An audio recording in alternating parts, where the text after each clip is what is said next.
قرآن مجید فرقان حمید نے میاں بیوی کا جو رشتہ بیان کیا ہے نا، اس رشتے کو آپ سمجھیں جو قرآن پاک نے میاں بیوی کا رشتہ بیان کیا۔ کہن لباس لکم وانتم لباس لہن، فرمایا بیویاں تمہارا لباس ہیں اور تم ان کا لباس ہو۔ وہ تمہارا لباس ہے اور تم، اللہ اکبر، کیسا خوبصورت لفظ قرآن پاک نے ہن لباس لکم وانتم لباس لہن، فرمایا وہ تمہارا لباس ہے اور تم، سمجھ آ رہی ہے نا جی بات کی، وہ تمہارا لباس ہے اور تم ان کا لباس ہو۔ تین خوبیاں تو ہر لباس میں ہوتی ہیں، تین چیزوں کے لیے لباس پہنا جاتا ہے۔ تین چیزیں، تین قسم کی آسائشیں لباس میں پائی جاتی ہیں، اس پر تو تمام مفسرین کا اتفاق ہے۔ سب سے پہلی چیز، لباس جو ہوتا ہے وہ بندے کو گرمی اور سردی سے بچاتا ہے۔ سخت سردی میں لباس لے لیں تو بندہ سردی سے بچ جاتا ہے۔ اس کا مطلب یہ ہوا کہ میاں بیوی ایک دوسرے کا لباس ہیں۔ اگر بیوی کی طرف کوئی تکلیف آتی ہے تو میاں اس کو بچاتا ہے، اور اگر میاں کی طرف کوئی تکلیف آتی ہے تو عورت اس کو بچاتی ہے۔ میاں بیوی ایک دوسرے کا لباس ہے۔ لباس کیا کرتا ہے؟ لباس آدمی کے عیب چھپاتا ہے، اس کے وجود پر کتنے دھبے ہیں، کتنے نشان ہیں، وہ سارے چھپا لیتا ہے لباس۔ میاں بیوی ایک دوسرے کے عیب چھپانے والے ہوتے ہیں، عیب بتانے والے، رونا رونے والے نہیں ہوتے کہ بی بی جب بھی میکے گئی اس نے جا کے رونا شروع کر دیا، اتنی میں تانگو دوسرا ہے ہی کوئی نہیں۔ اور خامد صاحب جب بھی ملے انہوں نے ایک ہی راگ الاپنا شروع کر دیا کہ میری کیا بات تھی، مجھے مل کیا گیا ہے، میں کیا تھا، میرے ساتھ ہوا کیا ہے۔ تو لباس ہیں، ایک دوسرے کا عیب چھپائیں گے، بولیے ایک دوسرے کا عیب چھپائیں گے، ایک دوسرے کی غلطیوں کی پردہ پوشی کریں گے۔ اور تیسرا، لباس کا کیا مقصد ہوتا ہے؟ لباس شخصیت کا آئینہ دار ہوتا ہے۔ لباس آدمی کی اچھی اور خوبصورت طبیعت کا حصہ ہوتا ہے۔ جو لباس ہوتا ہے وہ انسان کو زینت بخشتا ہے، خوبصورت کر دیتا ہے۔ داڑھی والا آدمی ننگے سر پھرے تو خوبصورت نہیں لگتا، ٹوپی پہن لے تو بڑا پیارا لگتا ہے، ٹوپی پہنے تو بڑا، اور اگر امامہ باندھ لے تو نور نالا نور ہونا شروع ہو جاتا ہے۔ اللہ کرے آپ خوش ہو جائیں، آمین تو کہہ دیں، اور اللہ کرے فجر کی نماز آپ امامہ باندھ کے پڑھ لیں، آمین تو کہیں۔ چلو کونی جنہ دی داڑھی نہیں انہوں نے رکھنی چاہیے دیئے، جنہ دی نہیں ہونا نو موضوع نہیں تھا، پر ہماری بھی مجبوری ہے، داڑھی آئی جاتی ہے، ہر موضوع میں شامل ہو جاتی، رکھنی چاہیے۔ سب یاد رکھیں، لباس آدمی کو زینت دیتا ہے۔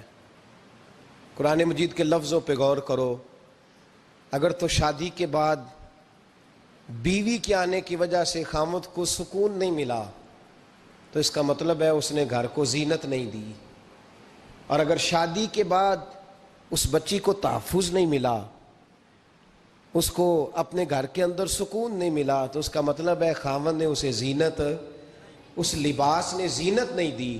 میاں بیوی ایک دوسرے کا لباس ہے۔ اس مقدس رشتے کو اسلام نے باندھا، اور لباس کہہ کے باندھا۔ میرے رسول کریم علیہ السلام نے پہلے تو خارجی لوگوں کو منع کیا ہے۔ میری ذاتی رائے یہ ہے کہ میاں بیوی کی ذاتی لڑائی کوئی بھی نہیں ہوتی۔ ذاتی لڑائی، میری باتوں کی سمجھ تو آ رہی ہے نا آپ دوستوں؟ کوئی نہیں آ رہی؟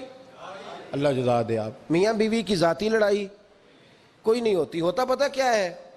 لڑکے سے پوچھیں کہ بتائیں جناب کیا حال ہے، تو کہتے ہیں بیوی میری صحیح ہے، اس کے گھر والے نہیں صحیح۔ سنا ہے آپ نے بھی کبھی یہ لفظ؟ تو اسی طریقے سے اگر لڑکی سے پوچھیں کہ تیرا کیا حال ہے، تو کہتی ہے خاوند تو میرا دھیان رکھتا ہے، اس کی اماں نہیں خیال رکھنے دیتی۔ تو لڑائی جو ہوتی ہے وہ تیسرے آدمی کی وجہ سے ہوتی ہے۔ تیری اماں آئی تھی تو اس طرح کہہ گئی، تو تیرا بھائی آ گیا تھا تو وہ یہ کہہ گیا، تیسرے فرد کی وجہ سے۔ میرے نبی کریم علیہ السلام نے تیسرے بندے کو سمجھایا ہے، تیسرے فرد کو حضور نے سمجھایا ہے۔ نبی پاک علیہ السلام نے فرمایا خبردار، ماں، بھائی، بیٹا، باپ سارے لحاظ کریں، بسنے دیں میاں بیوی کو۔ اگر شادی کر دیا تو ان کو سکون سے رہنے دو۔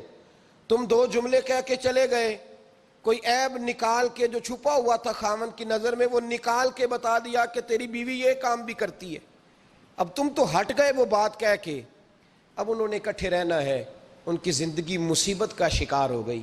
آزمائش میں آ گئے وہ دونوں، ساری زندگی کڑتے رہے، ایک عیب نکال کے لڑکی کے گھر والے لڑکے کا اسے بتا کے چلے گئے تیرے خامد میں یہ عیب پایا جاتا ہے، وہ ساری زندگی کڑتے رہیں گے، تکلیف میں رہیں گے، انہوں نے تو اکٹھے رہنا ہے۔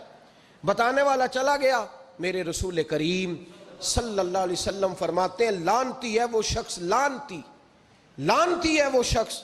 یا رسول اللہ کون سا؟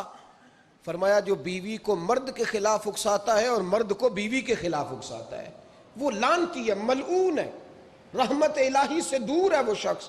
انہیں قریب کرنے کی کوشش کر، تو ان کے اندر محبت پیدا کرنے کی کوشش کر۔ میرے نبی کریم علیہ الصلوۃ والسلام نے جب حضرت سیدہ فاطمہ الزہرا رضی اللہ تعالی عنہا اور جناب سیدنا علی المرتضیٰ رضی اللہ تعالی عنہ کی شادی کی تو نبی پاک نے دونوں کے سر جوڑے اور دونوں کے درمیان محبت کی دعا فرمائی، دونوں کے درمیان محبت کی دعا فرمائی۔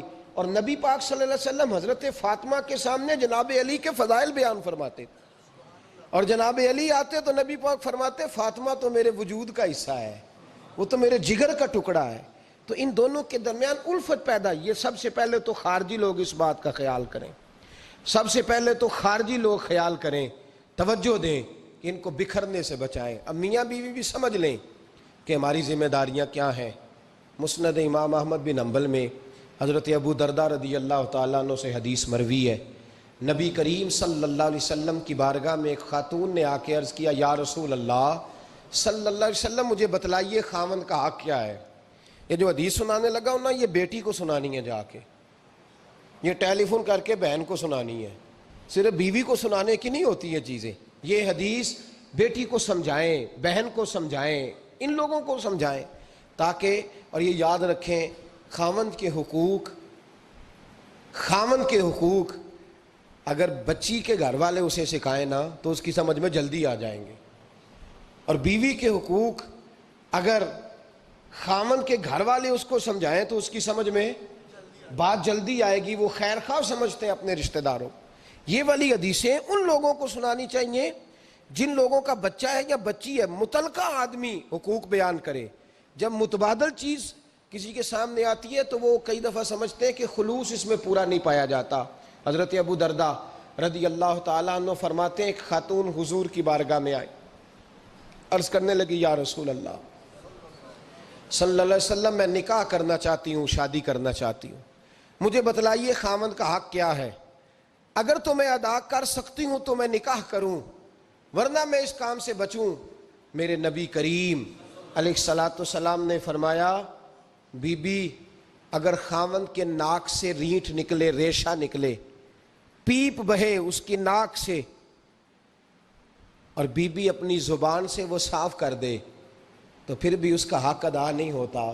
حضرت ابو درداء کہتے ہیں آنکھ کھول کے اس عورت نے دیکھا تو میرے نبی پاک نے اگلے جملے ارشاد فرمائے، حضور نے فرمایا تو ان باتوں میں حیرت کر رہی ہے، میں اگر خدا کے علاوہ کسی کو سجدے کا حکم دیتا تو میں عورت کو کہتا اپنے خاوند کو سجدہ کرے، میں اس کو کہتا یہ کام کرے۔ میرے رسول کریم علیہ الصلوۃ والسلام نے حقوق کا تعین فرمایا، حقوق کا تعین فرمایا، اور نبی کریم صلی اللہ علیہ وسلم نے فرمایا جو عورت اس حال میں مر گئی، اس حال میں دنیا سے گئی کہ اس کا خاوند اس سے راضی تھا، اس کا شوہر اس سے راضی تھا، اس کا گھر والا اس سے مطمئن تھا، تو میرے نبی پاک فرماتے ہیں جب دنیا سے جائے گی تو رب کریم جنت کا دروازہ کھول کے فوراً ہی جنت میں داخل فرما دے گا، اس کو بغیر روک ٹوک جنت دے دی جائے گی۔ شرط یہ ہے کہ وہ جب دنیا سے جائے تو اس حال میں جائے کہ اس کا خاوند اس سے شکوے نہ کرتی پھرے، شکایتیں نہ کرتی پھرے، شکایتیں نہ کرے۔ ہمارے زمانے میں شکایتیں ہوتی ہیں اور خواتین، عورتیں اس بات کو سمجھتی نہیں کہ اللہ نے جو میرے نصیب میں رکھا تھا اور جو خاوند رب نے میرے لیے پسند کیا تھا وہ اللہ نے مجھے عطا فرما دیا ہے۔ وہ شکوے کرتی ہیں، شکایات کرتی ہیں، اور دوسری عورتوں کو سامنے رکھ کے وہ فلاں کے حصے میں یہ چیز آئی، فلاں کے حصے میں یہ چیز آئی، فلاں کا خاوند یوں کرتا ہے، شکوہ کرتی ہیں۔ میرے رسول پاک علیہ السلام نے فرمایا عورتیں کثرت سے جہنم میں جائیں گی، کثرت سے۔ تو ایک صحابی رو پڑے